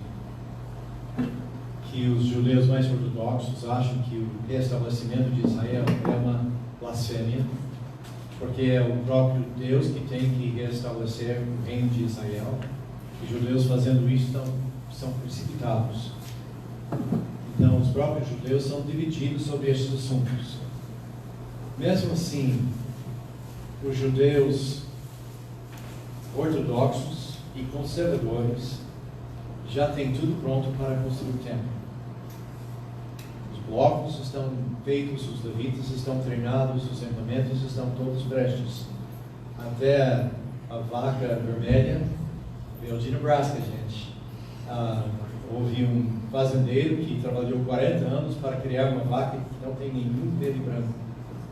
Então eles já têm a vaca, na perspectiva dos judeus, está tudo pronto. Os ortodoxos estão dizendo, nós temos tudo pronto, mas espere o Messias. Os demais judeus estão dizendo, nós temos tudo pronto, não tem nada consta para já fazer e implementar. Para mim, para Satanás, para o anticristo, ser cultuado no templo, colocado no lugar santo, implica que o templo tem que ser construído para que aquela profecia seja cumprida. Ou vai ser cumprida antes dos 7 anos começar, ou depois, mas vai acontecer. Não sei se eu estou respondendo a sua pergunta. Quem seria esse Messias? Essa espera desse Messias que está para chegar, quem seria? Os que estão esperando o Messias? Não, quem seria esse Messias que eles estão esperando? Eles não sabem, mas é Jesus. Sim, tão simples assim. Eles não sabem, mas é claro, é Jesus Cristo. É por isso que Zacarias falou, quando eles estão vendo ele, que eles furaram, vão chorar, porque vão reconhecer, depois de 2000 anos, estamos finalmente entendendo que é Jesus mesmo. E que humilhação, que vergonha. Ficar em pé, orar para terminar. Espírito, vem aqui orar por nós. Obrigado, professor, mais uma vez. Deus abençoe. Bom, Senhor Deus e Pai, obrigado por mais um dia. Obrigado, Senhor, por essas pessoas que aqui estão aproveitando um pouco mais sobre o seu conhecimento, aproveitando um pouco mais sobre o que estamos aprendendo aqui. Eu sei que é difícil para nós, eu sei que não é fácil para entender toda essa complexidade do Apocalipse, mas o Senhor nos dê sabedoria, nos dê capacidade para entender e, mais de tudo, humildade para que a gente possa ouvir, compreender e buscar cada vez mais o conhecimento. Eu sei que não sairemos aqui expertos, mas que o Senhor vai nos orientar. Abre nossos corações e mentes. Obrigado pelo professor Martinelli aqui que está passando o seu conhecimento para nós. E nos leve em casa a todos em segurança. Eu lhe peço e agradeço em nome do Senhor Jesus. Amém.